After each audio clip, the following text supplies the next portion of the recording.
lugar están empezando a implementar óxido nítrico, ¿no es cierto?, como de los centros. Yo sé que Hospital San Borja tiene ya óxido nítrico, no sé si San Juan probablemente lo pueden corregir, y ustedes no sé en qué etapa están ahí del tema con el Ezequiel, con la empresa, con el INDE o sí. Imagino con todo lo que me está contando esto el Ezequiel, que en el fondo se va a transformar en un gran hospital complejo pediátrico, súper buen integrado. Yo creo que es algo que hay que ir mirando. Así que eso vamos a conversar. ¿Cuánto rato tenemos? Si ustedes me paran, porque ustedes me paran ahí en la mitad, pero ni un problema. Sí, Felipe. Hasta el almuerzo, ¿no?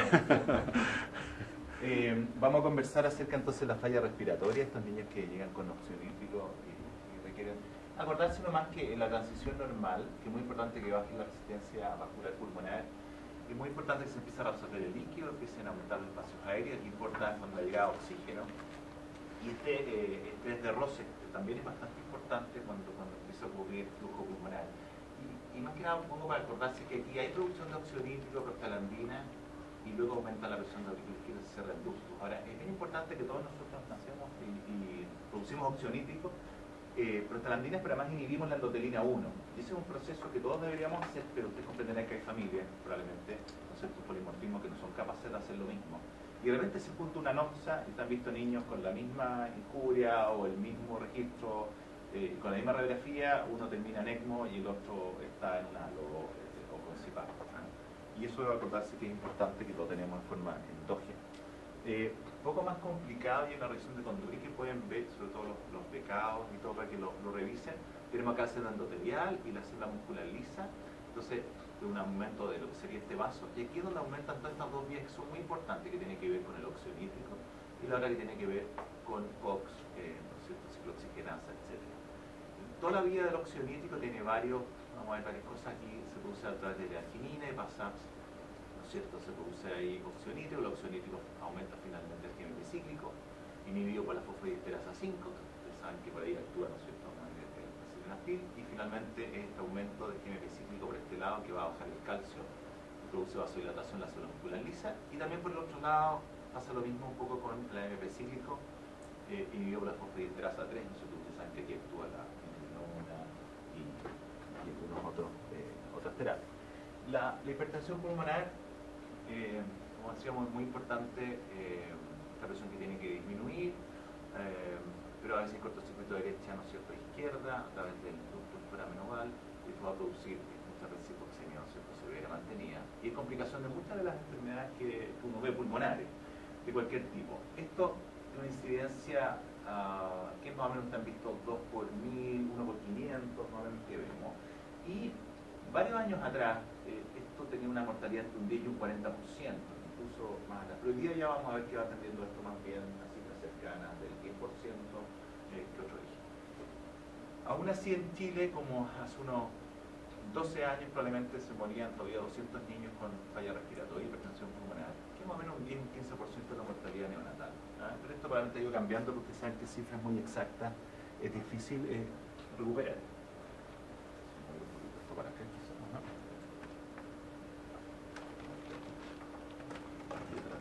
Un poquitito ahí para que. Entonces la interacción, ustedes saben que al final yo puedo partir de una enfermedad pulmonar o hipoxia o asfixia. Este paciente va a tener no sé, hipoxemia, aumento acidosis, aumento de CO2 también, falla respiratoria y metabólica, se produce más vasoconstricción, no baja la resistencia pulmonar, aumenta la presión de arteria pulmonar, la sistémica termina siendo hipotensión, más cortocircuito derecha-izquierda por el ducto foramenoval, y eso produce más hipoxemia y finalmente empieza a sobrecargar el lado derecho y finalmente difusión miocárdica, lo que empieza este círculo vicioso y el paciente termina haciendo, ¿no es cierto?, acidosis láctica, hipoanuria, falla derecha, bradicardia, y fallece con hepatomegalia. Ahora, de la torta nosotros hace algunos años, para que vean lo que la Católica se ha ido generando y en muchos lugares del mundo ha ido ocurriendo cuando hay programas de ECMO, en que de esta torta, antes el sistema respiratorio meconial era bastante más frecuente, hoy día ha ido disminuyendo el porcentaje de las transferencias, y el 36% de nuestros niños son pacientes con anemia pragmática y otros niños con malformaciones, y estos grupos de neumón, estos respiratorios, aspiración de meconio ha ido disminuyendo bastante en el último tiempo. Solo recordar el tratamiento básico, que es muy importante. Lo que estamos tratando de hacer es tratar la enfermedad, el daño pulmonar o sistémico, mientras se recupera esta adaptación que perdimos. El niño nació, el gran cambio que tiene al nacer no se produce, y tenemos que, de alguna manera, lograr pasar esta etapa mientras se produce la recuperación. A diferencia de cuando tenemos daño en otro sistema, o uno de los papás, una enfermedad uno no la puede dejar en reposo, pero aquí en este caso tenemos que ocupar obviamente el pulmón, y por eso es que a veces nosotros empezamos a acentuar el daño con otras terapias. Muchas veces uno no lo ve tan tangible y piensa que es más la enfermedad del paciente. El oxígeno es clave, pero no es necesario tener, ¿no es cierto?, P2 tan altas como antes se ocupaban.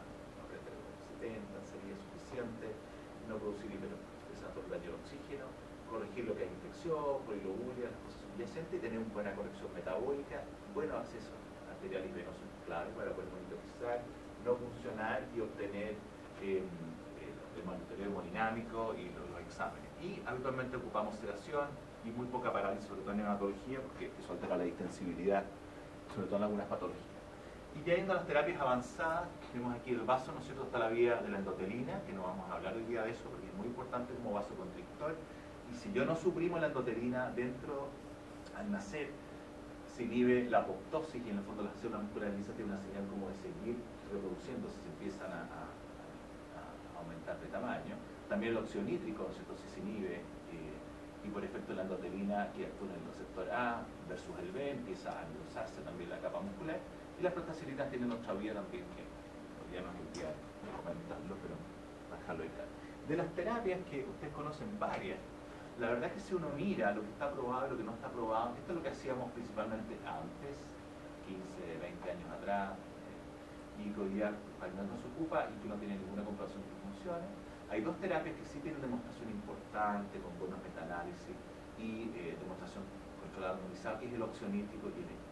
Secundariamente a esta, la alta frecuencia, que nunca ha tenido una evaluación por sí sola sin óxido nítrico que sea realmente efectiva, si bien lo ocupamos como terapia en varias cosas, sino que ayudando al óxido nítrico, lo mismo surfactante, vamos a ver, ayudando al óxido nítrico para que pareciera tener un efecto positivo, para ver en qué grupo, en quiénes, no en todo van a ver, si distinto según el enfermático o no. Y todos los inhibidores de fosfodiesterasa 5, sildenafil, digamos, de esa 3, milrinol también están en estudios, no hay tanta claridad. Prefiero, hay estudios positivos, pero no a nivel de estos estudios. Y prostaciclinas pasa lo mismo, pero van a haber reportes siempre que se ocupan en forma compasiva y cuando las otras cosas no funcionan. Así que importante, lo que hablamos de reclutamiento de alta frecuencia, con surfactante, ECMO y óxido nítrico. Vamos a centrarnos en esta parte principalmente ahora. El surfactante sería como coadyuvante el óxido nítrico. Hay algún estudio que muestra en forma precoz en ciertas enfermedades donde hay infiltrado, podría tener estudios antiguos, ¿no es cierto? DOTSE que tiene como comprobación, eso después tuvo algunos otros estudios y dado precoz funcionaría. Y Álvaro González, en forma preliminar con varios centros de la red pública, hicimos este trabajo que se va a presentar, se presentó en el Congreso de Vancouver este año, que demuestra en el fondo dos grupos. En rojo estarían los controles que reciben óxido nítrico cuando el niño pasa recién nacido con índice de oxigenación de 20, y hay un grupo que recibe surfactante. En este caso fue surfactante, que es Curocert, que aquí en Chile se llamó Surfacul, pero que ya no disponemos, que es de un volumen mucho más pequeño, que a diferencia de los estudios antiguos, 1,2 ml por kilo, que es importante para niños grandes. Y la verdad es que se evaluó en cuanto a índice de oxigenación, ustedes pueden ver la diferencia, que puede ser significativa, pero lo más importante, ustedes pueden ver acá, es qué pasa, lo que se era la otra en primario, que es la falla terapia, índice de oxigenación sobre 40, tienen acá los controles, y que sería óxido nítrico, ¿no es cierto?, pasado 20 índice de oxigenación, y este grupo recibe óxido nítrico y Surfacul, Curocert, y ven un poco la diferencia, y también hubo diferencia en muerte y ECMO sumados los dos, en ECMO significativo, no mucho acá, y ECMO, la muerte no, porque el N aquí son 100 pacientes, son 50 por rama, y lo van a ver, espero yo, que se pueda presentar en el Congreso de Neonatología si es que el comité lo aprueba. Así que es bien importante que ahí el surfactante con el óxido nítrico pudieran tener un rol, y yo creo que eso es más o menos lo que muchos lugares están haciendo, si bien hoy día todavía no está el surfactante a nivel, está sugerido, ustedes ven las guías. Ahora, el óxido nítrico con falla respiratoria entonces tiene efectos potenciales positivos, y usted lo conoce, pero es bueno repetirlo porque tenemos esta información que es la vasodilatación pulmonar selectiva, nos baja los chances extrapulmonares de derecha e izquierda, y conversábamos, mejora esta relación ventilación-perfusión porque va a vasodilatar las zonas que están bien ventiladas, a diferencia de los otros vasodilatadores que podemos dar, que van a vasodilatar todo el territorio pulmonar y donde hay buena ventilación. Entonces selecciona trabajar con las unidades alveolares de mejor ventilación, disminuye la inflamación, el secuestro pulmonar de neutrófilos. Esta dosis baja porque la dosis más alta disminuye la permeabilidad vascular y edema pulmonar y protege la función del surfactante, que sería importante disminuir el daño oxidativo. Pero eso depende del equilibrio y en ciertas situaciones. Acordarse, pero que en dosis más altas vemos el tema que combinado, ¿no es cierto?, con la hemoglobina produce este fierro más 3, que efectivamente no liga oxígeno, que se llama metahemoglobina. Y eso lo producimos todos los recién nacidos, además les cuesta más reconvertir la metahemoglobina a hemoglobina normal, y se produce cianosis con saturación en P2 normal, porque la PO2 y la saturación no distinguen la hemoglobina saturada de la que está como metahemoglobina, y esto produce hipoxia celular. Después está todo el tema del peroxinitrito, que es citotóxico, altera el surfactante de daño pulmonar, y puede producir ácido, ¿no es cierto?, nítrico de inflamación. O sea, en el fondo en dosis altas puede pasar hacia el otro lado.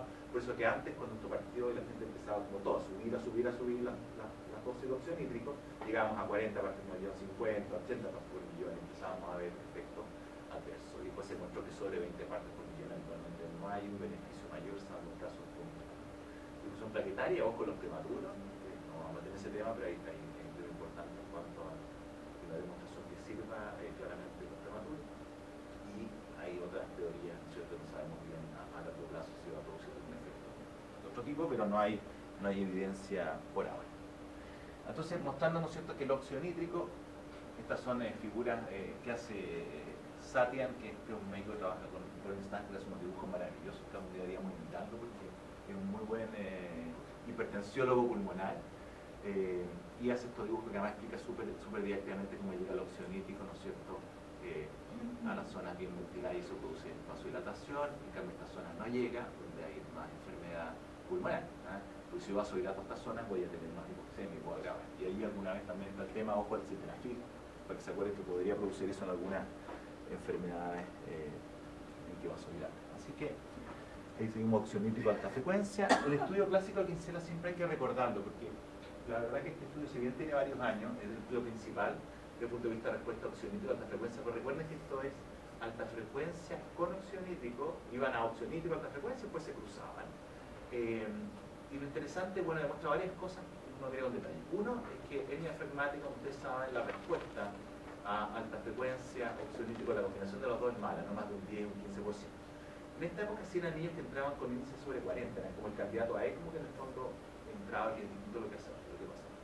En aspirativo meconiano, los que tienen infiltrados pulmonares, hipertensión con infiltrados pulmonares, solo hay un efecto, se fijan, la alta frecuencia, un efecto que pudiera también ser útil, pero es la combinación lo que claramente produce la diferencia en negro acá como es. Así que la combinación pareciera ser lo más efectivo, pero este otro grupo de elementos no lo mira tanto, los otros son las hipertensiones pulmonares sin infiltrado.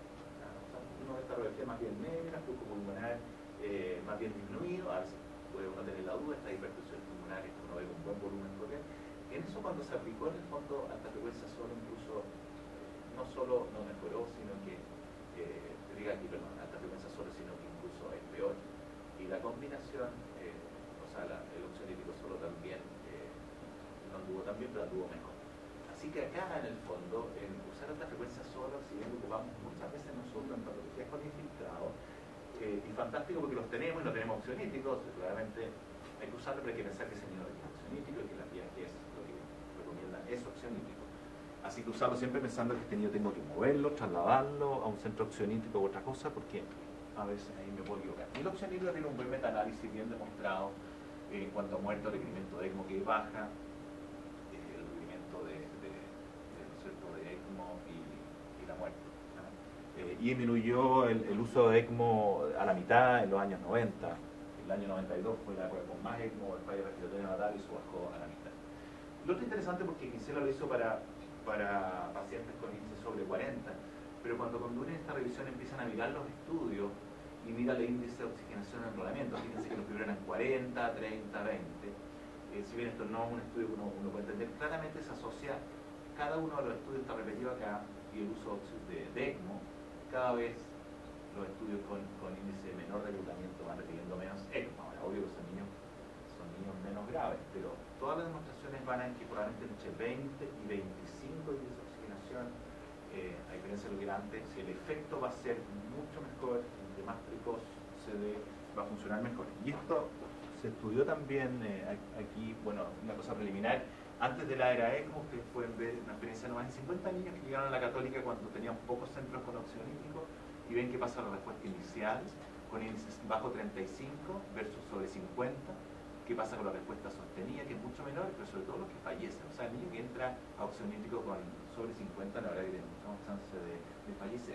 Ahora, es obvio que estos niños están más leves, entonces, pero estrictamente esto es bien importante de que el uso tardío sugiere que no vamos a disminuir la mortalidad. Cuando Álvaro González también con otros centros de la red Citología oficialmente se estudió lo que pasaba con oxigénico temprano, entre 10, 25, 30 partes por millón, versus el control que era lo habitual en el tiempo. Ven como el índice de oxigenación, ¿no es cierto?, aquí sube, se ocupa oxigénico, ¿no es cierto?, más tardío, en cambio si se usa precoz se mantiene más bajo el índice de oxigenación. Y cuando viene el requerimiento de oxígeno, en el grupo que usó tempranamente oxigénico, cuando tenía índice de 10, 25, 30, claramente dejó de requerir oxígeno antes que el grupo que requirió oxigénico en forma más tardía, como se hacía. Y de ahí viene esto que nosotros usamos, y la guía está que sobre 20, 25 índices de oxigenación, que no es lo único, depende también de otras cosas, la perfusión, etcétera, del paciente. Y el oxigénico lo damos. Ustedes han visto, hay dos equipos, este es el equipo antiguo, hoy día estoy llegando un equipo nuevo, pero lamentablemente es mucho más caro usarlo, y el oxigénico también de traslado aumentaba el costo. Y este equipo no es que no, lo que pasa es que lo sacaron del mercado afuera, y ahora algunos centros empezaron con el sistema nuevo, que es un poquito más láser, tal, pero al final es lo mismo. Funciona bastante bien, a diferencia de las cajitas antiguas que se usaban, porque esto nos lee muy bien lo que es el oxigénico parte por millón. Así que imagínense lo que es dar en forma precisa, parte por millón, a un flujo de 4, 6, 8 litros. Y esto nos mide además el dióxido de nitrógeno, que parte un poco para que sepamos cómo anda la producción de dióxido de nitrógeno y otro tipo de neutrinos que pueden ser dañinos, y nos mide la CO2. Y aquí tenemos un lector de flujo y un inyector en la rama inspiratoria. Entonces se fijan de un modo inyector que está en esta zona de acá, tiene un sensor de flujo que es bien interesante porque esto sensa el flujo que puede hacer en ventilación de alta frecuencia, el ventilador que quieran, lo pueden dar incluso en un flujo, hasta podrían darlo, ¿no es cierto?, en CPAP, de alguna manera, y uno lo ha visto usar hasta en bigotera, en algunas partes. Es más raro el uso, digamos, en ciertas patologías como más crónicas, pero esto sensa exactamente el flujo y esto inyecta exacto lo que tiene que inyectar y se ajusta. Yo le puedo mover el flujo, esto va a inyectar, y eso es clave, y cambió, y lo hace muy preciso. O sea que antes teníamos un problema, no sabíamos exactamente cuánto estábamos dando en estas cajitas Inovox, etc. Así que esto permite un buen sistema, y es el sistema que está como aprobado desde el punto de vista de FDA, etc. Ahora, ya en el 2000, bastantes años atrás, la recomendación de la Academia Americana dijo: sí, el oxigénico sirve para hipertensión pulmonar neonatal y manejo compasivo en otros. Hoy día aceptado en algunas cardiopatías, y en otros es solamente manejo más bien compasivo, sobre todo en algunos grupos de adultos. Pero es para falla respiratoria hipóxica, en centros de experiencia que tengan alta frecuencia, y terapia de rescate para poder ser trasladado a tiempo. O sea, mejor digamos un centro que sea propiamente de alta referencia, y se indica de acuerdo a las indicaciones, dosis y modos de administración, monitorizado, ¿no es cierto?, por este sistema aprobado que es el INOVER, lo que produce un poco de monopolio, ¿no es cierto?, porque saben que son muy caros en todas partes del mundo, y todavía los precios siguen siendo altos. Incluso el último subió un 16% los balones antiguos versus el equipo nuevo. Imaginarán lo caro que puede ser cada balón. Por eso es muy importante con qué ventilador yo lo ocupo, y lo anterior entonces hablamos: si ocupo una alta frecuencia tipo sensor médico, voy a ocupar 3 veces, ocupa 20 litros por minuto, que se ocupa con alguno de los ventiladores de alta frecuencia más nuevos, con excepción de un par que podemos conversar ahí, como el Tracker que ocupa cualquier cantidad, el nuevo, el que ocupa oxigénico, el sistema que ocupa de flujo altísimo, que puede llegar tan alto, va el oxigénico.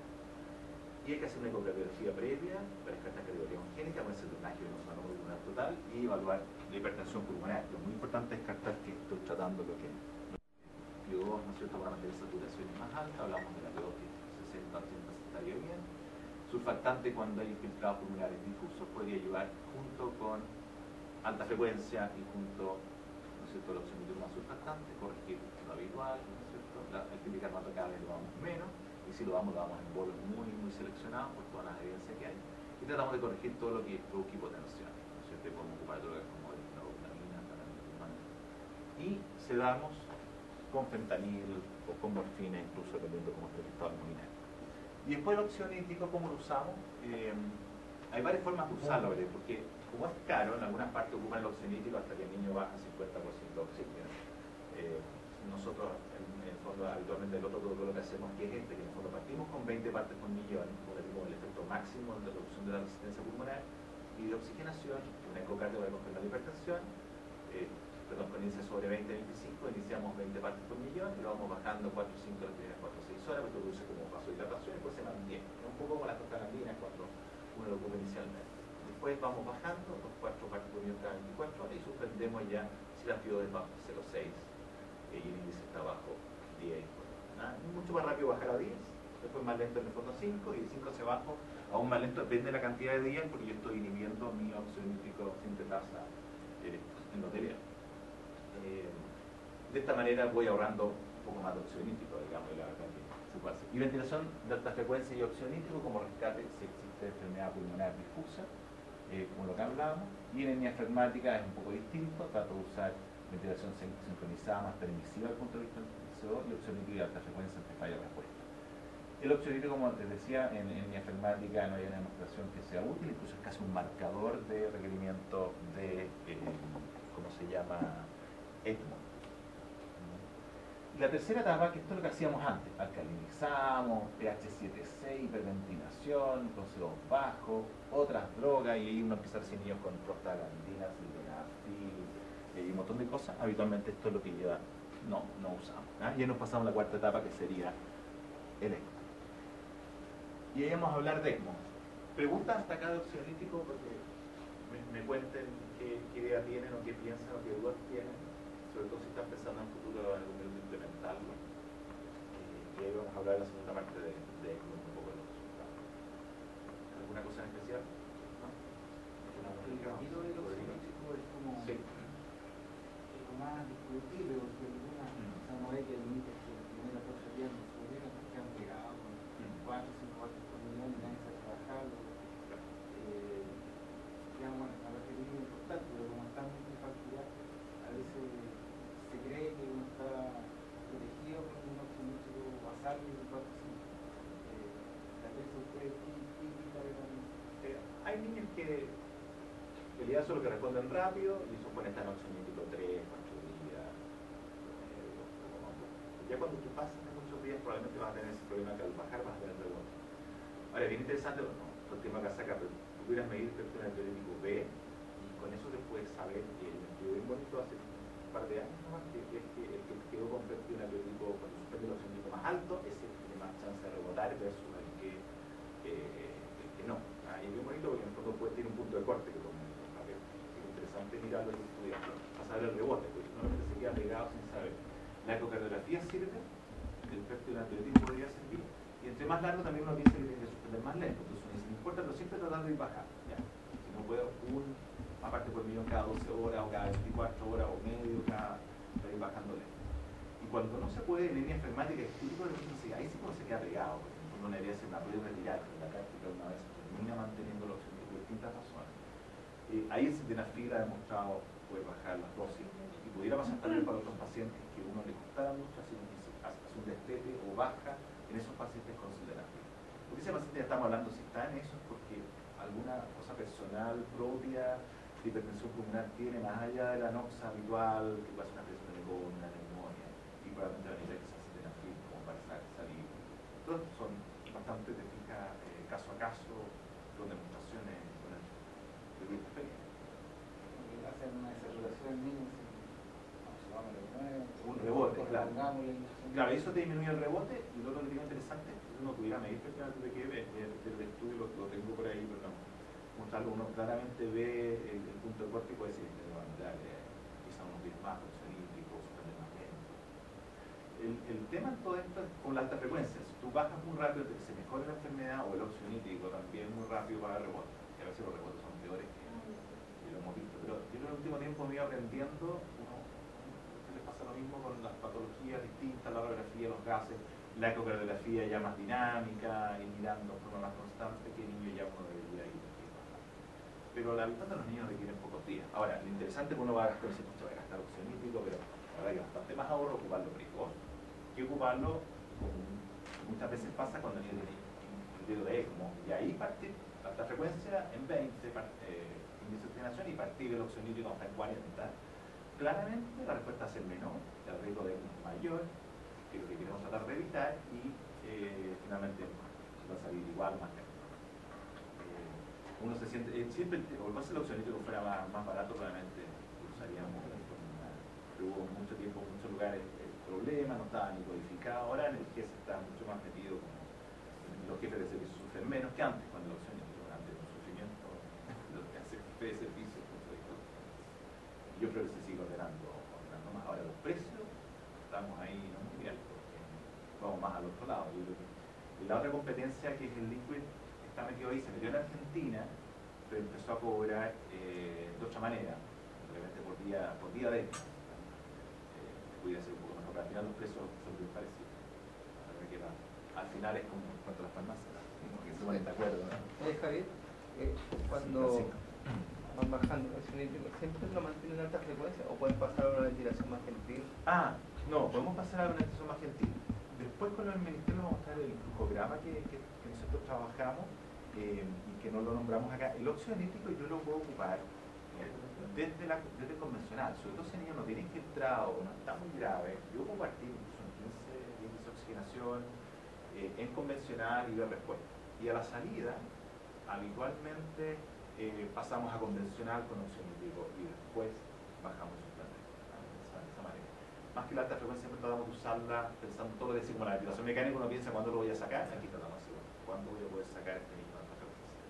Porque también es otra cosa que se tendrá que quedar pegado.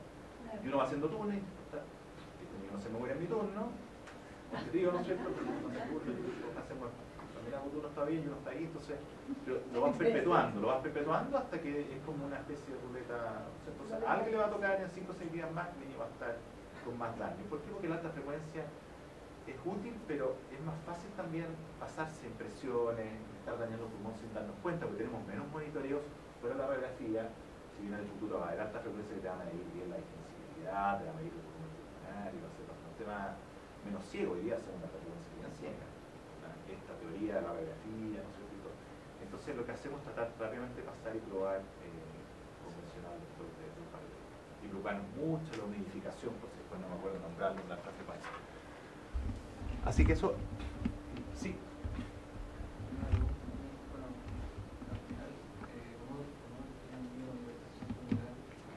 Hay un arte ahí en el manejo, porque realmente cuando hay un pulmonar que evidentemente con alta frecuencia nosotros como necesidad y hay una interacción cardiopulmonar ahí muy interesante en que no necesariamente tenerlo con todo al tope significa que es mejor para mí necesariamente. Y me imagino que en esos niños, por ejemplo, nos ponen una alta frecuencia y falla, porque ese es el manejo, es que quizás la alta frecuencia está siendo mal utilizada porque quizás tengo un niño con una presión media muy alta. Y es un cierto modo malo para la hipertensión pulmonar, porque obviamente la presión va a ser al debajo, digamos, del punto derecho.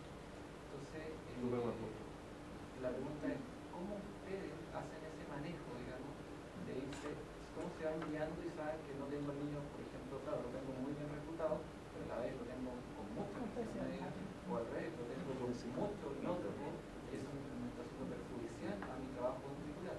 ¿Cómo ustedes se guían clínicamente para...? Es súper bueno el punto. Es un poco demostrado de Kinsella cuando yo pongo un niño sin infiltrado, probablemente, que no necesita más reclutamiento alveolar, alta frecuencia, presiones relativamente altas puede ser peor, realmente bajo el flujo pulmonar y como para mejorar la oxigenación. Y cuando hay problema de reclutamiento, además que consume surfactante, ¿no es cierto? Obviamente que va a ayudar y va a ser un coadyuvante a abrir ese alveolo que llegue, ¿no es cierto?, el oxionítrico en forma mejor, ya sea alta frecuencia, surfactante, probablemente por ahí tiene la lógica también del otro estudio, y ahí lograr que el oxionítrico llegue a los lugares mejor. Ahora, se abusa mucho las presiones en ventilación de alta frecuencia. Si lo primero que hacemos en la práctica, hay cosas que hay que hacer por error nomás. Primero, tratar convencional la mayoría de los niños, a menos que el niño ya llegue con índices sobre 30, y ahí probar. En el niño que antes partía, tratar de partir con convencional.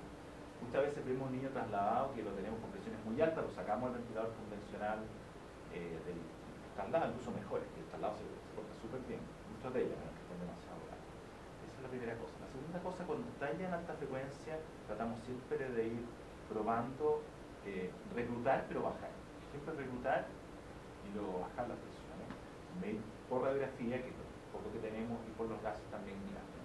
Pero hay que ir probando y cada 2 o 3 días también vamos viendo qué pasa cuando el niño lo desconecto, lo aspiro y lo ventilo a bolsa. Cómo se está portando, cómo está la extensibilidad también desde el punto de vista como clínico. Eso es súper importante porque eso te va a ir diciendo cuándo tengo que sacarlo. Y claramente tener ciertas guías de presión, porque en realidad se puede, ¿no es cierto?, subir. Y hay recomendaciones para diafragmáticos, que no ocupan más de 16 de presión media vía aérea, vamos siempre mucho más, pero ya estamos tener claro que ahí estoy produciendo realmente más daño que beneficio, tanto pulmonar como en el tema cardiopulmonar, y en las otras patologías también, porque tengo que favorecer flujo pulmonar y apertura de los alveolos. No me puedo pasar de un lado a otro porque claramente voy a bajar sino la perfusión pulmonar. Así que en el futuro vamos a tener un poquito más, como te digo, ahí estudio bien claro de poder medir el volumen pulmonar, la intensibilidad, y saber un poquito qué está pasando en forma dinámica. Pero hay que ir probando. En parte es probar, cuando tú llegas el día lunes, te encuentras con un paciente con presión muy alta y a veces con drogas vasoactivas muy alta, pensar que estás disminuyendo el flujo pulmonar y produciendo vasoconstricción. Si yo tengo una dopamina, una epinefrina que está en forma altísima, muchas veces vemos epinefrina de 1, 2, hasta 5. Comprenderán que además de la isquemia miocardio, los cardiólogos siempre sobre ese 12 isquemia también cerebral, finalmente voy a estar produciendo el poco flujo pulmonar que tengo. Entonces entro como una escalada. Y ahí a veces hay que hacer pruebas drásticas, como desconectar a mano y ventilar a mano a ver qué pasa con la curva de presión arterial y qué pasa con la curva de la oxigenación. Y a veces te encuentras con sorpresa. Y también te encuentras con niños que no toleran al entrar, no está con serio, sencillamente no van. Lo otro bueno que es tener un ventilador para eso, que puedas tener varios modos, porque el ventilador como Sensor Medics es muy bueno, por lo único por mucho tiempo aprobado en Estados Unidos, por eso mucha tendencia sigue siendo un ventilador buenísimo, pero tiene el problema que si estás a las 3 de la mañana o a la hora que sea, quieres probar el problema de alta frecuencia y falla, devolverte de nuevo convencional es todo un tema. Digamos, sobre todo si estás con oxionítrico, salir de nuevo, volver. Entonces los ventiladores modernos, tipo osciladores, ¿no es cierto?, que son osciladores de radio, pero tienen respiración activa, es más fácil probar. Y eso ha permitido, yo creo, que uno sea un poquito más de modal y probar un rato la alta frecuencia, volver a un modo, volver al otro, ventilar a mano, súper. Así que eso es un poquito la... Sí, por eso que digo bastante ciego lo que hacemos, pero hay que tener cuidado no pensar que es súper protector a la alta frecuencia siempre. Es necesaria, pero... Sigamos entonces la segunda parte, vamos a hablar de ECMO, un poquito rápido aquí. Ustedes saben que cuando ya todo falla, lamentablemente tenemos que ocupar ECMO, quisiera ocuparlo cada vez menos y se ha disminuido el oxígeno de alta frecuencia. Pero siempre hay algo que mejorar, muchas veces hay algo que mejorar, pero aún así va a haber pacientes de ECMO. De verdad que dice, no, mira, todo es mal manejo, no hubiéramos tenido nunca paciente de ECMO, la verdad que eso no es así, hay pacientes que fallan. A la hora, yo imagino, iría a Martín Santiago, en otras partes, y nos enteramos que un paciente falleció a la hora de una hipertensión severa pulmonar. Así que esto ocupa un bypass cardiopulmonar modificado, se ocupa el soporte pulmonar y cardiopulmonar prolongado, en los años 70 eran un día y medio, el día prolongado, no sé, estamos hablando ya 5 o 7 días, hasta un mes. Esto da tiempo para el descanso pulmonar y cardíaco y da oportunidad de recuperación, ¿no es cierto? Que el paciente se recupere y dejar de producir daño, porque tengo un síndrome respiratorio meconial y además yo le produzco el daño del oxígeno 100% más la ventilación con presiones altas, como estamos conversando, más drogas vasoactivas, probablemente vamos a dañar más el pulmón. Así que el candidato ideal, los recién nacidos esos son muy rápidos, como cambian y se mejoran, se agravan, ¿no es cierto? que tienen alta predicción de mortalidad, que es sobre el 80%, sobre el 60%, pero tienen daño pulmonar o cardiovascular reversible. O sea, entre más grave, más reversible. Por eso imagínense un niño que nace con una aspiración de meconium y falla rápido, así no hay caso, a la hora, 2 horas, pese a que estábamos con óxido nítrico, con todo falló. Ese paciente tiene muy buen pronóstico en ECMO porque es el más grave, con más capacidad de reversibilidad, y eso es lo que ha demostrado con un sonografía epidemiológica, vamos a ver que tiene mejor sobrevida toda la edad de la vida si uno ocupa ECMO desde el punto de vista costo-efectividad. Así que el ECMO lo ocupamos en la unidad de neonatología, un niño que está en su cuna radiante, ¿no es cierto? Drenamos de la aurícula, ¿no es cierto? Aquí derecha, aquí está la cánula de sangre, un reservorio, de ahí se va la bomba, un oxigenador, y el oxigenador se va a un intercambiador de calor y se devuelve finalmente por el lado arterial, y hay monitores de saturación, de flujo de burbujas, etc. Así que la sangre se toma de acá, se bombea, se oxigena, se calienta a 37 grados y se entrega a la aorta a través de la carótida. Esto tiene un estudio controlado grande, que es de los más grandes en ECMO, con un estudio reciente también en adultos, hace pocos años, que indica claramente el ECMO, si miramos muerte e discapacidad severa, terapia convencional versus ECMO, claramente cada 2 o 3 niños que yo pongo en ECMO, más o menos, yo tengo un sobreviviente más. Aquí la terapia convencional tuvo casi un 60% de muerte de discapacidad severa versus el ECMO 35%. Y eso se mantuvo hasta los 7 años. Se evaluó también la costo-efectividad, el tema neurológico, y claramente no aumentó el daño neurológico, que igual cantidad de pacientes cambia. En el año 75, esta fue la primera niñita que se puso en ECMO en el sur de Los Ángeles, fue el doctor Vale, un cirujano, que estaba trabajando en este tema desde bastante tiempo, pensando en qué paciente pudiera tener reversibilidad, y puso esta niñita con conflicto respiratorio agudo, hipertensión pulmonar, y aquí la tiene junto a él tiempo después. El ECMO, entonces, como lo vemos hoy día, ahí está la forma clásica, como decíamos, auricular derecha, basta reservorio, bomba, oxigenador, se calienta, a veces el decantador de calor está acá y vuelve a la aorta de la carótida. Y esto necesita infusión de heparina, que es un problema, si bien hay algunos circuitos que tenemos con heparinoides que están ahí, hay que hacer un muy buen cebado para que reaccione un poco con el material de PVC. Y la infusión de heparina está bien controlada y por varias mediciones de varios tipos, que tiene un método también en ECMO neonatal. Y en esa oxigenación nosotros lo ocupamos bastante, pero la verdad que no es lo único. Lo que pasa es que es fácil de conversar por teléfono, enviar un informe con eso. Pero hay que pensar que es importante que el niño cómo oxigena, de acuerdo a la presión media que estoy dando del ventilador, y cómo está la perfusión, la vivencia y el gaseoláctico. Antes de que partiéramos con ECMO, tengo una idea, nosotros cada vez que un niño pasaba en oxigenación, de los pacientes que teníamos con hipertensión pulmonar, el 60% fallecían, viendo pocos niños con etnia flegmática en esta época. Así que los criterios para el uso de ECMO son niños realmente sobre 2 kilos, más chicos habitualmente son 1,8 kg, pero eso es difícil desde el punto de vista técnico, sobre 34 semanas por el riesgo de hemorragia intracraneana, que fallen al manejo médico máximo, incluyendo oxionítrico, alta frecuencia surfactante, y que tengan esta condición reversible, que a veces no la sabemos con certeza, pero tenemos que pensar que un niño sin daño crónico pulmonar, que no tenga una causa irreversible, muchas veces los déficits de frecuencia surfactante no los conocemos, pero a veces el ECMO sirve para poder diagnosticar y poderlos estudiar. Gracias a Dios no son tan frecuentes, pero ya tenemos varios niños con esto. Con ventilación mecánica menos de 10-14 días, y tiene una alta mortalidad pulmonar evidenciada por esa inclinación mayor a 35-40, de 2 bajo 40, o este índice que puede estar por 3 días sobre 25 si estoy usando oxígeno de alta frecuencia. Este niño que no mejora en forma dramática, ni está grave en forma clara, que se queda entre medio. Ese niño que se queda entre medio favorece mucho más entrar a ECMO desde el punto de vista respiratorio y neurológico. Mandar mejor. El ECMO en etnia. Tenemos del mismo grupo del Reino Unido, del estudio que nos está colaborativo, tenemos que todos los pacientes que estuvieron en ese grupo a terapia convencional fallecieron versus los de ECMO que fallecieron menos, pero esto resulta bastante malo, se tiene 72% de mortalidad. Ahora, este estudio inglés, cuando estaba partiendo el óxido nítrico, los ingleses siempre han tenido peores resultados en anemia flegmática por distintas razones. Y el problema es que esto es lo que siempre ustedes han escuchado, que sabemos que el ECMO funciona en forma precoz, pero no tardía, porque este estudio se murió un paciente más al año y se acabó el efecto significativo. Ya este estudio fue complejo hacerlo en los años finales de los años 90, y esto es un estudio que ya no se puede hacer, así que lo que tenemos hoy día es comprobación más indirecta de estudios retrospectivos que en anemia flegmática sirve de alguna manera el ECMO, mejora la sobrevida a mediano y a largo plazo, pero la calidad de vida es un tema que hay en adulto, para qué decir, virus anta y otras patologías que tenemos. El H1N1 no fue solamente porque se dieran cuenta, no era tanto paciente grave, sino que las redes australiana, inglesa y de Italia trabajaron súper bien en conjunto de poder enfrentar esto. Por eso es re importante todo esto en red, además de las unidades públicas, privadas, se trabaja en red, haya centros en que en algún momento una epidemia, quién sabe cuál nos va a tocar, ¿no es cierto? Siempre hay una por año, estamos con el EO, la otra notielanta, qué sé yo, siempre tenemos algo, o alguna influenza, esté preparado para poder de forma coordinada trabajar. Y eso, en verdad, inicialmente es bastante limitado lo que tenemos.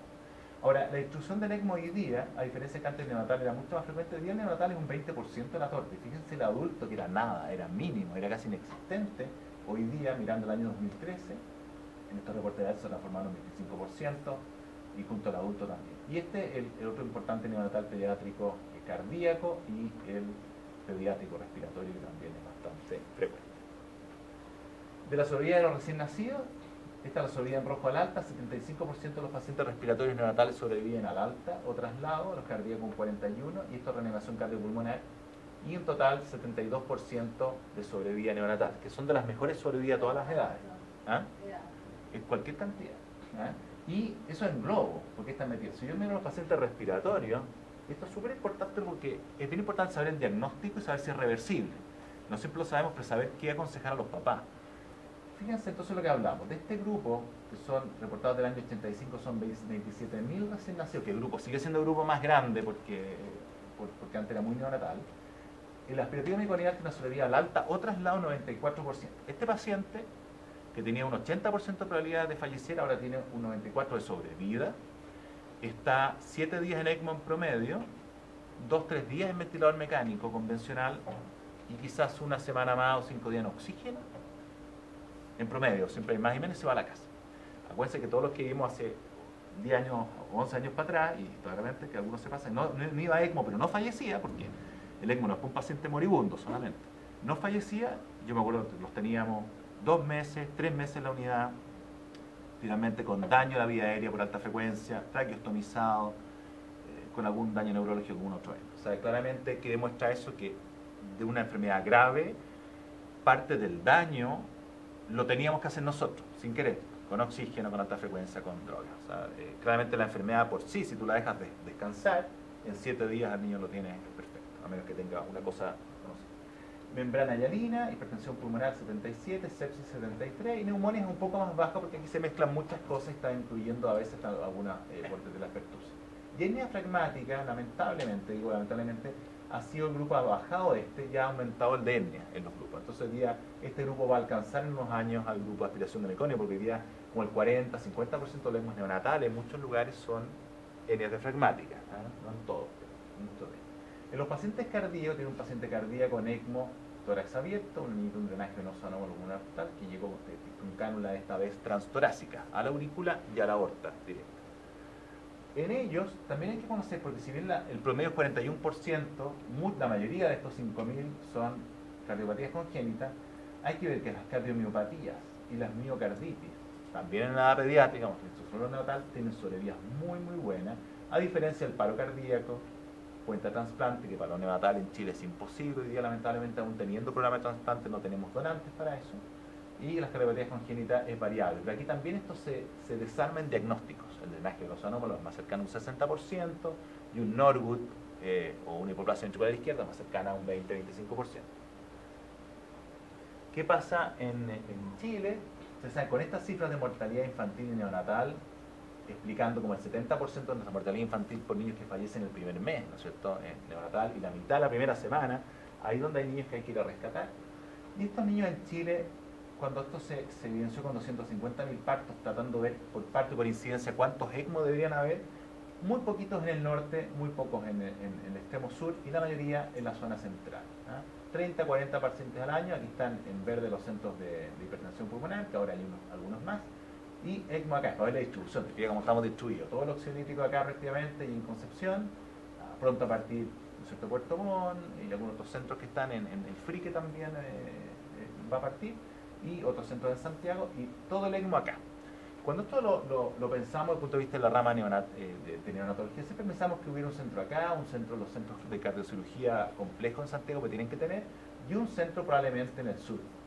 Ustedes quieran en la zona central, puede ser Temuco, Concepción tiene el tema que también puede ser porque está un poquito más atrás mano, pero claramente es muy difícil rescatar a un niño con ANTA, estamos hablando más grande todo, de esta zona.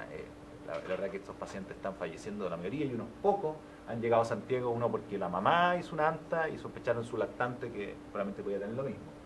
Así que es un tema que yo creo que en el futuro debería cambiar, sobre todo los sistemas de ECMO cada vez son un poquito más fáciles de usar. Ahora, nosotros llevamos 11 años en el programa ECMO, de nuestro centro, muchas veces, como esta semana tenemos 2 pacientes en ECMO colocados, hasta 3. De este pacientito,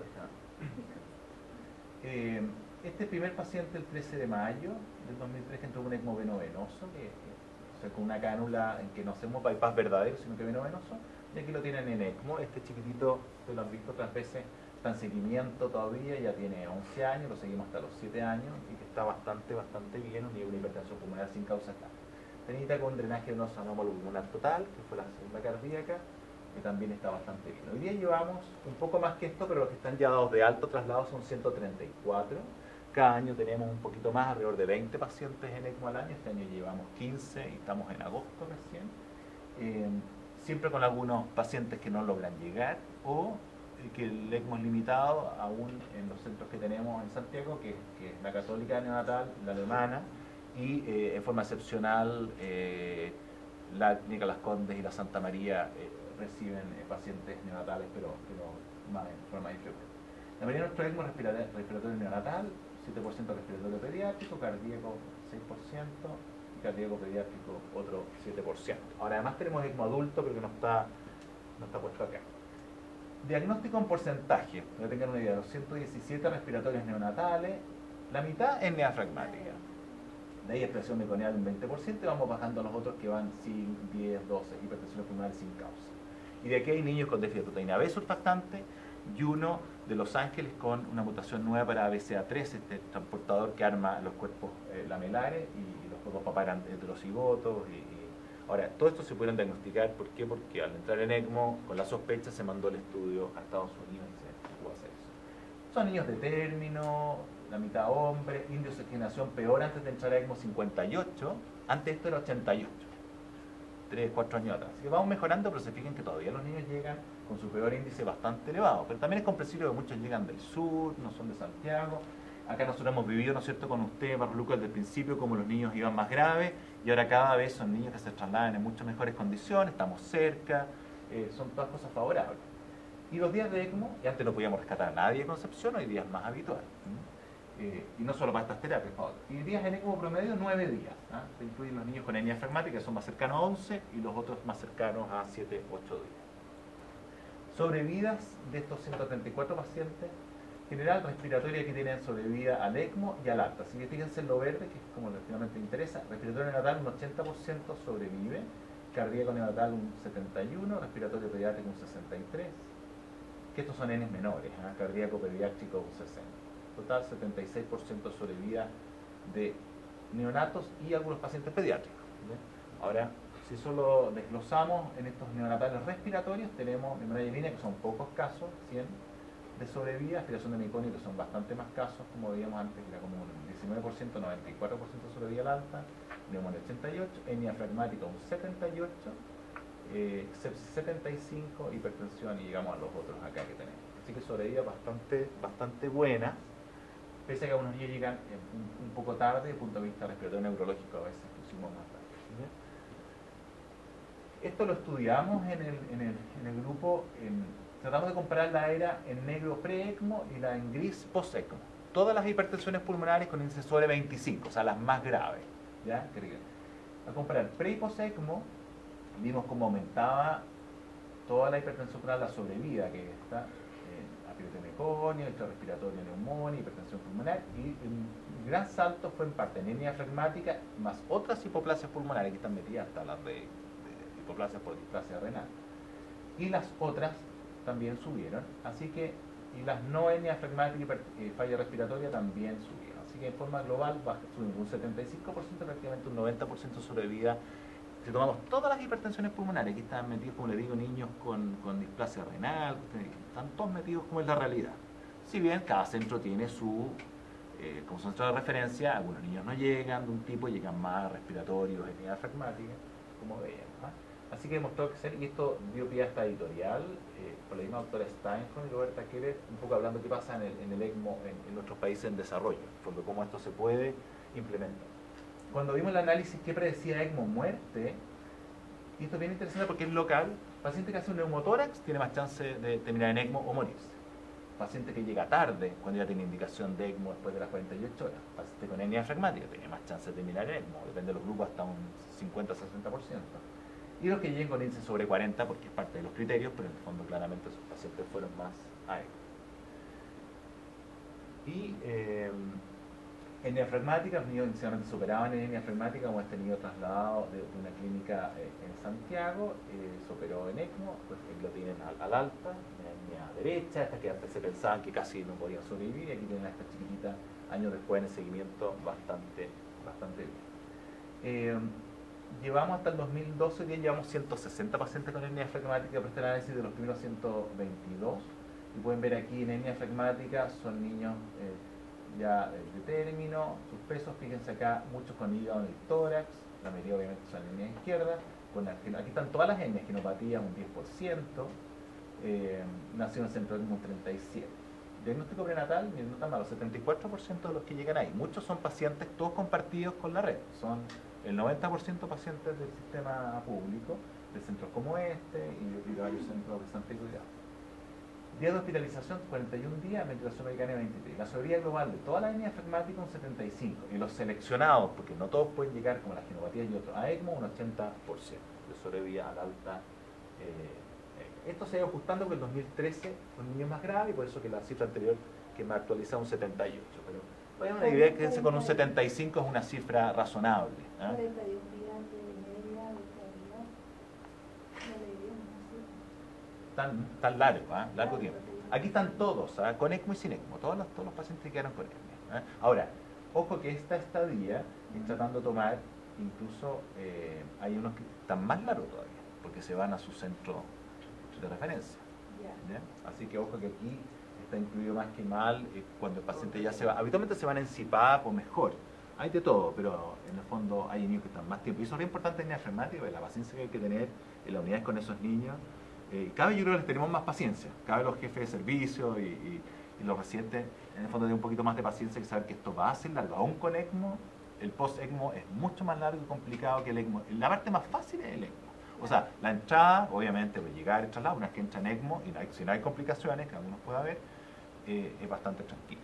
El tema viene después, a la salida. Por eso uno no se puede apurar ni hacer un ECMO muy rápido, porque estos pacientes son engañadores. Mejor la radiografía, la hipertensión pulmonar se ve mejor, tú los sacas, hacen de nuevo una luna de miel de 2-3 días y vuelven a acabarse. Y muchos que los operamos post-ECMO. Así que ahí el manejo tiene toda una... Ahora, cuando miramos ECMO, necesidad de ECMO o mortalidad para estos pacientes con hernia diafragmática, hay cosas interesantes. El óxido nítrico sigue siendo el límite como de marcador. Ahora, esto tiene los sesgos de un estudio, de un análisis multivariado. Surfactante fue un marcador también para ECMO muerte, alta frecuencia, el AMGAR menor a 7, que se usa en todos los estudios, hígado en el tórax, y algunos otros tuvieron tendencias más límites. Nació en el centro de ECMO, fue casi favorable. El neumotórax aquí se entiende al revés, quizás porque eso hace que el paciente se traslade en un tipo de tiempo más rápido. Y esto en la gestacional es bien interesante porque hay un estudio de Stevens también que muestra algo parecido, que pudiera ser, y es bien especial, que el paciente demasiado posttérmino con hernia diafragmática, que nazca muy a las 40-41 semanas, pudiera irle peor. Y ahí hay todo un tema que tenemos que discutir, digamos. No es decir que tengan que nacer prematuro, porque a las 34 semanas les va muy mal, incluyendo en ECMO, pero probablemente no deberían nacer tan posttérmino. Algunos grupos de registro de hernia diafragmática que tenemos, esos estudios de Stevens, nacieron a las 42 semanas, ya era como extremo, estamos hablando de 2004, de recuerdo. Y el ECMO cardíaco nuestro, que son 17 pacientes, aquí son N, 7 con CIB, falotronco, ahí la sobrevivía 4, drenaje anómalo pulmonar total, 4 de 5 sobrevivieron, miocarditis y miocardiopatía los 2, uno fue a trasplante cardíaco, aquí hay pediátricos también obviamente, y congénito y taquicardia supraventricular, uno de dos falleció, y un niño Down con sincicial post cirugía CIB falleció semanas después.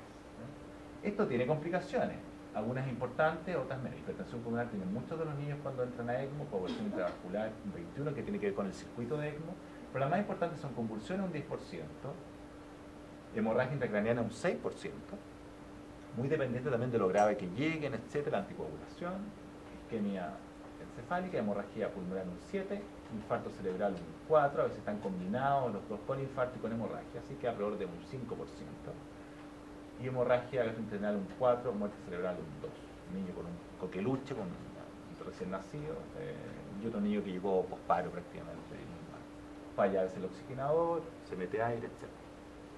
Y estos niños los seguimos al año para que vean las sobrevidas de un grupo, y se establece también esto un poco más antiguo, para que vean de un 77% de enfermática sobrevivía en ese análisis bajo un 71%.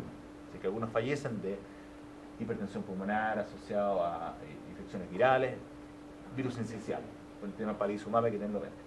Neumonía bajó un poco y las cardiopatías bajan también. Estos son los dos grupos que más bajan, anemia, cardiopatía, que es bien esperable.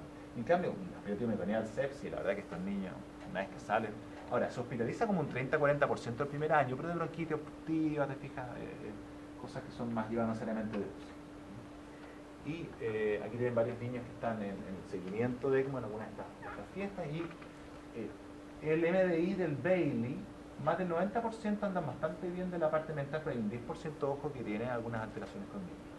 Y esto es interesante porque esto se puede trabajar porque depende de muchas cosas imaginadas. Algunas complicaciones son de ECMO, pero otras son gatilladas por lo grave que entraron. Y el índice motor, ahí está más alterado porque muchas de las anemia enfermáticas tienen alteraciones motoras los primeros años. Y ahí tenemos, te fijas, 70% está relativamente bien o leve, y hay un 30% de alteraciones severas o moderadas. Muchos de ellos anemia enfermáticas, cardiopatías congénitas, y algún otro de los respiratorios, pero ese es un tema que hay que trabajar. La mayoría de los niños se ven así, hay algunos con traqueotomía transitoria, algunos con oxígeno en los primeros años, pero muchos de ellos terminan, se fijan, de esta manera. Tenemos niños incluso con hemorragia intracraniana por ahí, pero que ya se mejoraron de alguna paresia braquial, y estos son los dos primeros niños que entraban a ECMO, que son grandes, de todo tipo. Así que la sobrevida puede mejorar en varios de los grupos.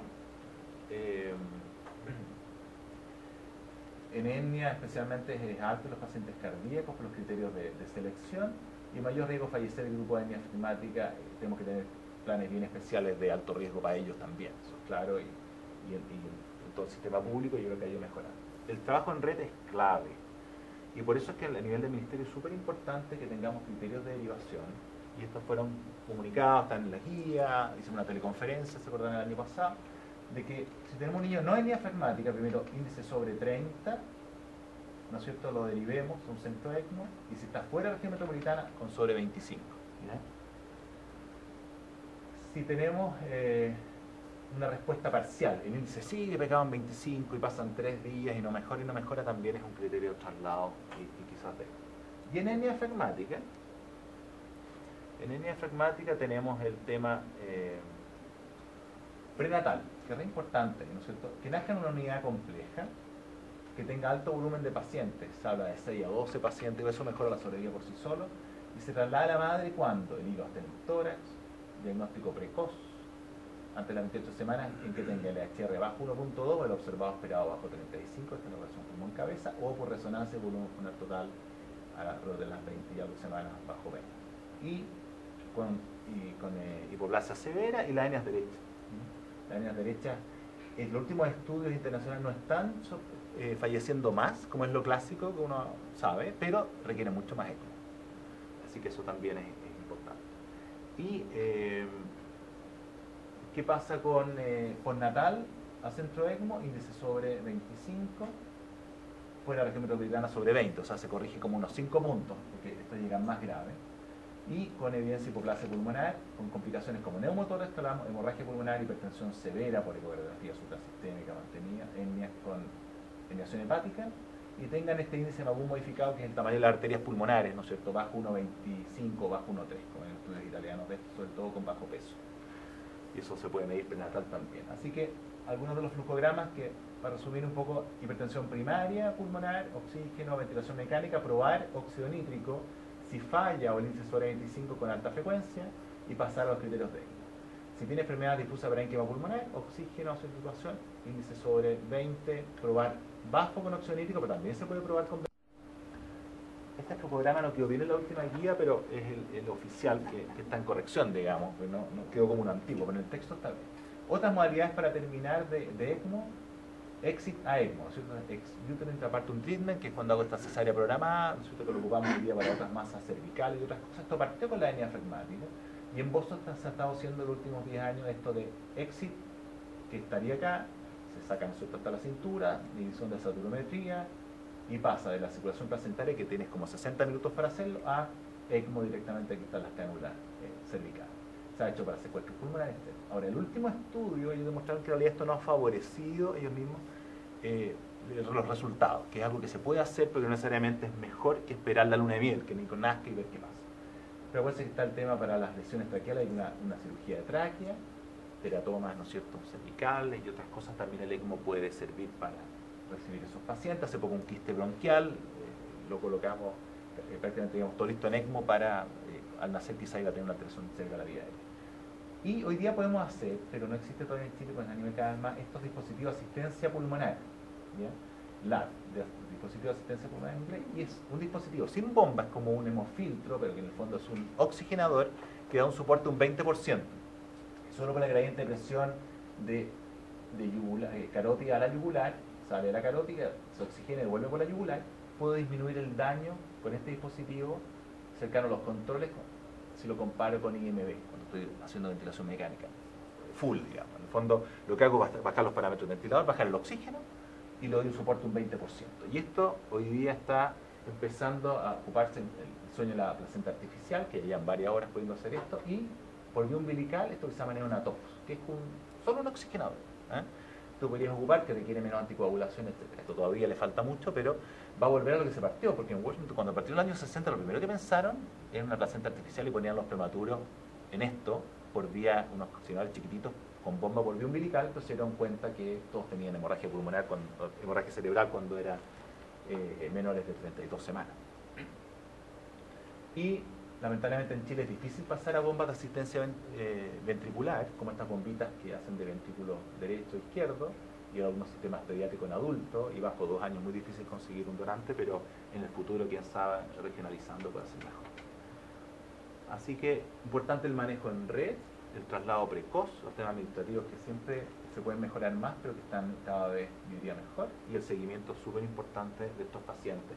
Ahora, la ESO latinoamericana nos ha ayudado, que aquí tenemos lo mismo que les mostraba, a tener en varios países ECMO, tener colaboración, tener un capítulo nuestro que reporta en forma aparte, aquí hay adultos también metidos, 370 pacientes de estos 5 países en el último tiempo, a julio de este año, y cada vez hay más pacientes que se reportan.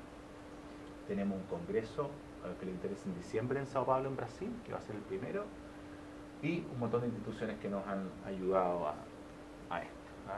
El equipo ECMO aquí ha sido clave. Esto es trabajo de mucha gente, principalmente las enfermeras, los becados de neonatología, los perfusionistas. Hoy día hay más de 70 personas entrenadas, que se hace que esto es parte como del diario vivir de la NEO, sino que no es una excepción. Esta semana hemos tenido 7 pacientes en 5 semanas, digamos. Así que eso hace que se pueda hacer todo más fácil. Es como cuando uno concentra pacientes y ya no es un problema. Así que eso es un poco la visión de estas 2 terapias que son complementarias y que claramente tienen la mejor demostración científica, pero además de eso ustedes saben que hay otras terapias que vienen a ser un poco secundarias a esto que es lo central. Así que muchas gracias por la paciencia, por el tiempo.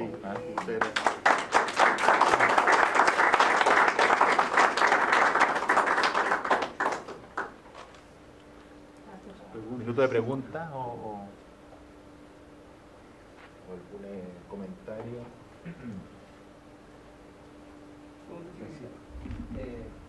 ¿Qué ventilador usan ustedes para óxido nítrico? ¿Y compraron ahora los fabianos?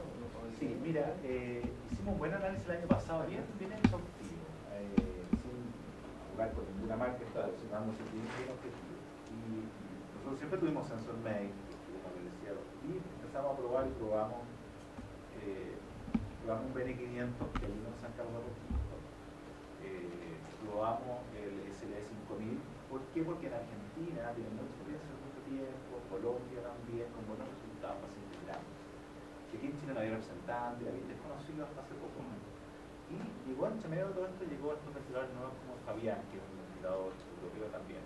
La verdad es que estos ventiladores nuevos son bastante buenos, estos pseudo-osciladores, que en realidad no son verdaderos, pero que sí tienen inyección y inyección retrógrada, es decir, inspiración como bien activa, un sistema súper bonito, tienen sistemas de cuarzo, porque se corta el flujo, la verdad que son muy modernos, y tienen todos los otros modos que uno quiere. Muchas veces al mismo precio que uno va a comprar una Vega, un SLE 5000 o un Fabián. Entonces, el Fabián tiene la gracia que se puede desmontar y puede ocuparlo. No es un ventilador de traslado realmente tal, pero sí se puede mover.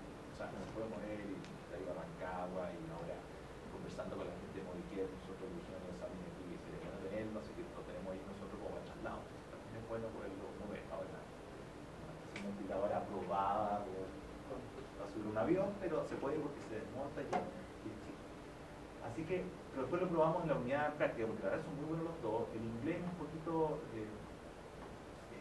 más, tiene algunas nomenclaturas un poquito distintas que este SLE 5000, entonces al probarlo hay gente que no importa, van a estar súper bien, pero no tiene becados, tiene enfermeras más jóvenes, tiene residentes que están todo el día, entonces es importante el manejo. Si llevamos un buen tiempo, importamos a toda la gente y nos dimos cuenta que era mucho más fácil el uso del Fabián que del SLE 5000. Y la verdad es que estábamos muy en duda, porque los dos, al final como nos quisimos tener tanto ventilador distinto, terminamos comprando Fabián, pero nosotros le mandábamos al Sótero y otros lugares que nos preguntaron cuando no estaba el BN500 y era dijimos, compren SLE 5000, porque el BN500 claramente tiene un tema con el óxido nítrico mayor. O sea, no había investigado, se me dijo, bueno, yo no sé, sacaba el óxido nítrico del cambio, para el BN500 ahora, pero la verdad que el consumo puede llegar a 30 litros. Entonces, pero un sistema como de flujo variable, que uno no entiende poco, digamos, pero en el fondo inyecta igual que el otro, en algún minuto sube los flujos, y entonces se gasta el óxido. Siempre pensé que nos faltaba algo aquí en Chile, una valvulita, algo que no le estábamos colocando, pero la González, me acuerdo, llamaron, oye, ¿qué pasa con este ventilador?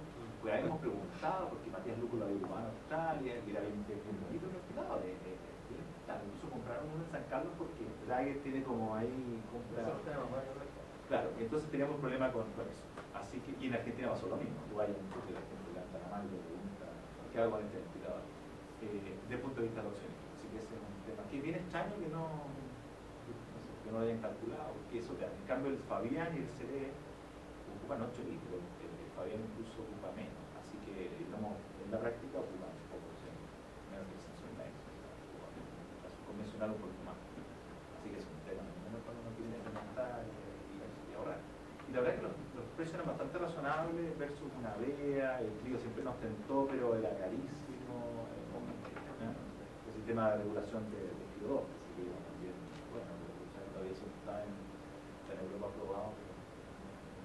Así que tenemos los ventiladores simples, y ahora aparecieron más, y el cuidado nuevo, ahí probamos el Cerboí, probamos un par más para comprar. Digo, el hospital te quiere comprar, nosotros nos pasa, el hospital de adultos, porque se le quieren comprar a todos lo mismo. Que se nos sacaron, lo compraron, Evita. Y todo el mundo, tanto de los pediátricos como claro que se nos tiene tanta frecuencia. Lo bueno de esto es eso, yo creo que en Chile se lee 5.000, que es familiar, y se lee súper, pero hay que probarlo, ver también el tema práctico, pero es fantástico tener que probar, sacar y sobrevivir todo el circuito del sensor Next, que los tenemos y usamos, porque todavía tengo la sensación de que el sensor Next es aún un poquito más rápido con la amplitud, claro, un poco mejor. Ahora, en un estudio no publicado de Peter Davis en Australia, ellos demuestran que el que más vale ese peso puede ser bueno o malo, el SLE 5000, pero en base con esos prematuros, el tema que tampoco que sea demasiado, ¿sabes? puede que no sea tan bueno o que sea demasiado, pero funcionan bien, a diferencia, ¿no es cierto?, de los que nunca funcionan. Los gringos tenían razón de nunca probar la alta frecuencia, tenían el ventilador, pero no ponemos alta frecuencia. Pero yo creo que hay que probarlo y ver, yo creo que va por ahí el tema de los ventiladores, a los precios que están, con razón a nosotros si no ocupar opciones. ¿Tiene mucho PN500? O sea, PN500 sí, uno. Y tenemos un SLE. Ya. El SLE funciona bien. Yo, el PN500 lo probamos y compraron uno, como te digo, en San Carlos, pero nunca lo hemos ocupado con opciones. Pero lo sabemos por ahí, por Argentina. Porque bueno, los argentinos tienen alta experiencia en SLE, así de antes de la pero cuando empecé a ver allá en el Garrahan, que los hospitales grandotes, que ahora tiene ECMO, están haciendo niños con EMI, están haciendo las EMIas ahí ahora en el Garrahan, el hospital de niños, porque inventaron un pabellón en la EMI. Hicieron un pabellón para todas las cirugías, parto dentro de las EMI. Claro, en vez de hacer eso, que nazcan ahí, y ellos ocupan para todo SL5000 y EMI y nada. Ahí también intentamos ocuparse de ventiladores. Y de ECMO estamos ordenándonos con el resto de los centros, pero el Ministerio tiene convenio con nosotros de Alemania. Y es por niños un poquito más grandes natales, pero están todos en UCI pediátrica, están establecidos en UCI pediátrica. Porque por esto que les cuento, cuando empezó a aumentar el tema pediátrico y en neonatología costaba un poquito más, lo radicaron ahí. Los otros en el convenio, pero en el fondo nosotros lo que estamos haciendo es igual nos llamamos entre nosotros cuando, o vía WhatsApp, qué sé yo, un sábado a la mañana, un día de Talca, o qué sé yo, tratar de ver dónde se puede intercibir. Nosotros tenemos para hacer 3 pacientes y vamos a remodelar en verano, vamos a tratar de un área más grande. Porque equipos tenemos 3 bombas centrífugas y 3 rollers. Yo les mostré más el roller acá, pero estamos haciendo bombas centrífugas también que es un poquito más transportable, de repente cosas que están como el punto magnético con el hemorragia inclusoria y podría ser. Claro, porque hay un equipo de rollers, pero no hay para tan chicos todavía. Estos carruajes que vienen oxigenados como enterrados en el. Un poquito de pediatría para niños grandes. Para neonato todavía no hay, pero la centrífuga es chiquitita y es menos dependiente de la altura, entonces tú la puedes cargar arriba de la cama y empacharla. Y el cebado es más chico, entonces música cardiovascular y cuando prende esa bomba se va y es más rápido va rápido. Está progresando hacia eso y es una buena coordinación, pero yo he hecho menos todavía un centro en el sur, y el norte yo no creo todavía, porque de La Serena hacia arriba, además el N es bajo y ahí le falta mucho en el norte de lo básico. Todavía hay lugares, las clínicas privadas son las peores, no hay gente de Tuna, no hay médicos de Tuna. En varios lugares se queda alguien si hay un paciente grave. Claro, pero le falta yo creo como para eso. Pero el sur yo creo que como que Concepción, Temuco, Concepción es bueno, porque está un poco se sale de la línea, en cambio quizás más al centro, llega a más lugares en ambulancia, más toda la zona de Anta, ¿no es cierto? Que está más menos tarde. Tal que va a quedar bien bonito, se trasladan ahora a la Neo 9 y todo. Se llega al tablet, va a estar tomando café y la enfermera le va a vibrar aquí en medio, te manda en línea, estas cosas se llaman Med no sé cuándo, son súper. No las he puesto, Álvaro Med está, pero en fallo. Así que como siempre lo que necesiten y gracias por la... Gracias a ti, toda la paciencia. Un último diapo comercial nomás, es que el otro año tenemos seminario de la Católica, de neonatología. Esa es la fecha. Mira, más doctor Bancada y Dona Ferriero, que es neuróloga en San Francisco, Max Bento, que lo conocen por el oxígeno, es tan serio que va a ir a Dakar. Sí. A Dakar, no a Qatar. A Qatar, que lo ubican por el tema de la dopamina y todo el tema vasonativo, en Londres, que es un neonatólogo de Los Ángeles, que trabaja en epigenética y neonatólogo. Y Richard Martin, que lo conoce. Porque lo anoten en la agenda y como mandarle más información. Y para uno ya tiene para ir los permisos. Pues a veces es más fácil ahí que a final de año. Sí.